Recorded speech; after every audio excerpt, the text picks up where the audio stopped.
Les amis, bienvenue sur Super Keto, ma chaîne sur le régime cétogène. Aujourd'hui, je vous accueille avec une vidéo sur les cheat days parce que ça fait longtemps en fait que j'ai envie d'en parler. Pour moi, c'est vraiment un vrai sujet de réflexion et j'ai pas mal attendu et en fait, je me rends compte qu'aujourd'hui, j'ai un peu mûri dans ma réflexion du truc et que c'est le moment où j'ai envie d'en discuter avec vous.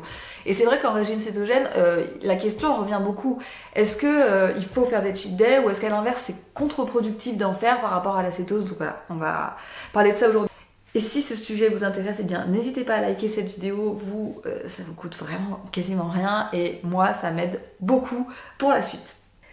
Donc déjà la notion de cheat day, c'est-à-dire de cheat meal en fait, de repas de triche, de repas d'écart en fait, ou même de cheat day, c'est-à-dire de toute une journée où on va manger différemment, elle n'est pas forcément commune pour tout le monde. Dans sa vision la plus classique, c'est un repas ou un jour où on va manger ce qu'on ne mange pas d'habitude.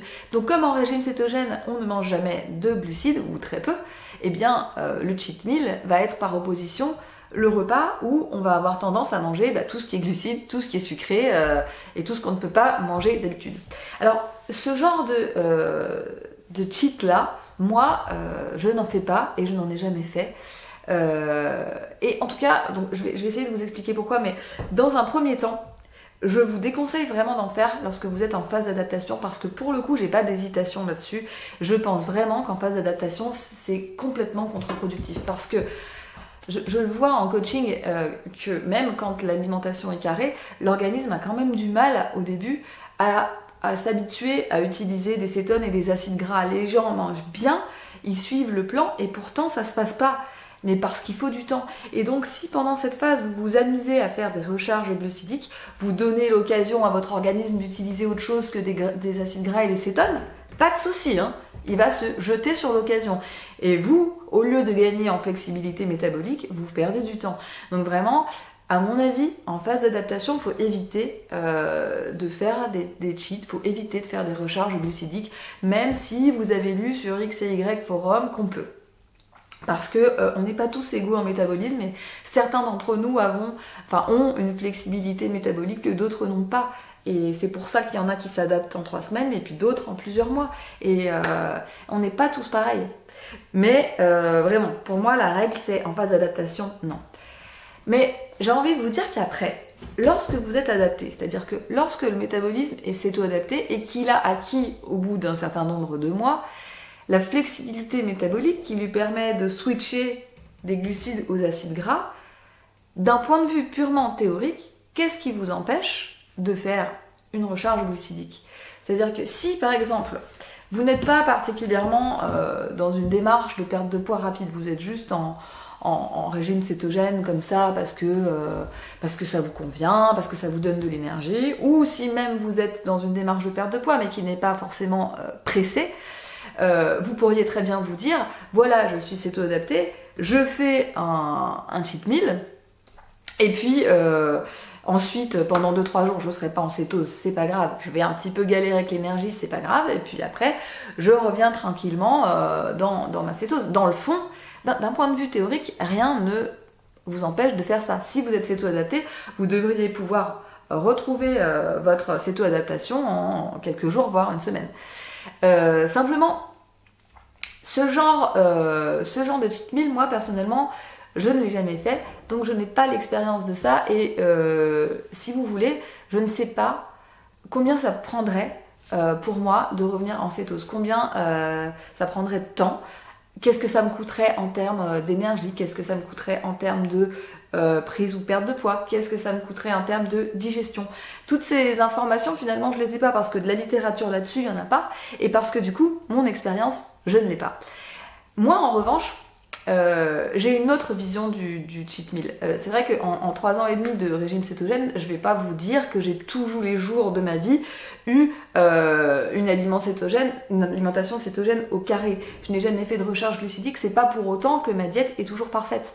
Donc ma vision du cheat meal à moi, c'est un jour où je ne mangerai pas plus de glucides, je ne mangerai pas de gâteau, je ne mangerai pas de sucre, je ne mangerai pas de fruits. Mais je vais manger un peu différemment de d'habitude, dans ce sens que je vais être moins carrée et surtout je vais manger des aliments qui, même s'ils ont des macros cétogènes, sont peut-être un peu borderline. Vous savez, tous ces aliments où je vous dis, ce truc-là, ça va pas vous tuer d'en manger une ou deux fois, mais c'est pas un aliment qu'il faut manger tous les jours. Ce truc-là, c'est pas un vrai aliment de cétogène, ça va pas vous faire sortir de cétose, mais vous voyez, tous ces aliments où je vous dis oui, mais, et bah, pendant les cheat days, ça va m'arriver d'en manger. Donc, ce que je vais manger pendant un cheat day, c'est typiquement tout ce qui est produits laitiers, parce que moi j'aime bien ça, hein, donc je peux manger un peu de fromage, je vais manger... je vais me faire une glace avec du mascarpone, ou je vais me faire quelque chose avec de la crème, je vais peut-être manger un petit peu plus de protéines que ce que je mange d'habitude. Et typiquement, je vais manger plus de calories que d'habitude. C'est-à-dire que moi, pendant mon cheat meal, je vais certes manger cétogène, mais je vais manger plus que ce que mon corps a besoin. Pour me faire plaisir déjà, je peux me faire un dessert. Vous, si vous faites un dessert cétogène, ou souvent vous allez un petit peu manger plus que ce que votre faim vous aurait fait manger, mais c'est pas grave, voilà, je me dis que je me fais plaisir. En faisant ça, je vais relancer ma leptine, je vais relancer mon métabolisme. Ça m'arrive souvent de le faire après des périodes de jeûne ou des périodes où j'ai un peu peut-être pas assez mangé, pour être sûr que mon métabolisme se dérégule pas. Donc je vais relancer la leptine, relancer les calories pour que il n'y ait pas de sensation de famine dans mon corps, et puis voilà, parce que moi ça me fait plaisir. Alors ma conception de ce cheat day, elle a évolué avec le temps. C'est-à-dire qu'au début, ce que je faisais beaucoup, c'est que je mangeais pendant mes cheat days du beurre de cacahuète, parce que j'adore ça. Et en fait, je me suis rendu compte que ça, par contre, ça me tuait, quoi. Parce que moi, j'adore tellement ça, le beurre de cacahuète, que quand j'en mange, je peux pas en manger un tout petit peu, j'en mange plein. Je suis capable de manger la moitié d'un pot en une journée. Et il faut même que je le jette en général, parce que sinon c'est complètement addictif pour moi.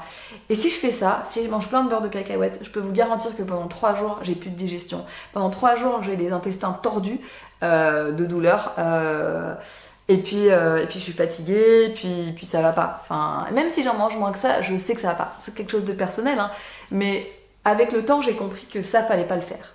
Donc je pense que dans cette démarche-là, dans cette vision-là du cheat meal, c'est à vous de voir ce qui vous ferait plaisir de manger, mais qui reste dans les cadres à peu près du régime cétogène. Typiquement, si je fais c'est dans ce genre de contexte que je vais m'autoriser de boire un verre de vin, c'est dans ce genre de contexte que je vais m'autoriser de manger un bout de fromage, ou de manger un petit peu plus de protéines que d'habitude, voilà. Mais en général, quand je fais ce genre de cheat day, eh bien, le lendemain, alors j'ai beaucoup moins faim. Le lendemain, j'ai beaucoup moins faim, mais normal, parce que j'ai beaucoup plus mangé, donc ça se régule naturellement. Et ma glycémie est pas... Si j'ai pas déconné avec les protéines, ma glycémie reste basse, ma cétonémie est très bien. Donc en fait, ça me permet en fait d'assouvir certaines envies, de relancer mon métabolisme, de relancer ma leptine, sans compromettre ma cétoadaptation. Maintenant, il y a vraiment une question que je me pose par rapport au cheat meal dans le sens premier, dans le sens de recharge glucidique. C'est-à-dire que, en fait, ça m'embête d'avoir jamais fait cette expérience, et il y a une partie de moi qui est curieuse de savoir ce que ça donnerait. Il y a une partie de moi qui se dit, mais tiens, qu'est-ce qui m'arriverait si je faisais une recharge de glucides? Combien de temps ça me prendrait pour revenir en cétose, comme je vous disais? Est-ce qu'en énergie je serais moyenne, ou je serais à ras-le-sol? Est-ce que j'aurais cet effet hangover qu'on a le lendemain? Comment serait ma glycémie? Comment serait ma cétonémie? Il y a vraiment une partie de moi qui a envie de savoir ce qui se passerait. Et il y a une partie de moi, j'ai un peu honte de l'avouer, mais il y a une partie de moi qui a peur de ça. C'est peut-être mon côté psychorigide, mais j'ai pas envie de le cacher. Mais il y a une partie de moi qui se dit, mais toi, ton métabolisme, il est pas aussi performant que les autres, et peut-être que tu reviendras jamais en cétose, ou alors peut-être que tu vas prendre 5 kilos et que tu les reperdras jamais, ou peut-être que ta glycémie va exploser, et vous voyez, en fait, il y a une partie de moi qui a peur d'y aller, parce que c'est l'inconnu, tout simplement, hein, voilà. Et la question, du coup, que j'ai à vous poser, c'est, est-ce que vous trouveriez ça intéressant d'avoir un vlog là-dessus. C'est-à-dire que si je me décide à le faire, est-ce que ça vous intéresserait que je le vlog sur quelques jours pour voir ce qui se passerait d'un point de vue glycémie, d'un point de vue digestif, d'un point de vue énergie? Est-ce que ça changerait quelque chose? Est-ce que je serais ballonnée? Est-ce que voilà, parce que si ça ne vous intéresse pas, je vais pas me casser les pieds à le faire. Honnêtement, je vais rester dans ma routine ou alors je le ferai. Mais voilà. Si ça vous intéresse, en fait, je pense que ça peut être intéressant de le faire bien, de le documenter, de le faire avec la glycémie à l'appui, avec certains marqueurs et avec un suivi. Et je pense que maintenant je suis prête. Je pense que si c'est intéressant pour vous, je serais prête à me lancer dans un bon contexte. Donc voilà, c'est important pour moi d'avoir votre retour là-dessus, donc n'hésitez pas à me le dire. Et puis si c'est pas intéressant, pas de souci, on continuera sur les vidéos théoriques. Je vous remercie d'avance pour votre retour. Je vous dis à très bientôt dans la télé-réalité de la cétose.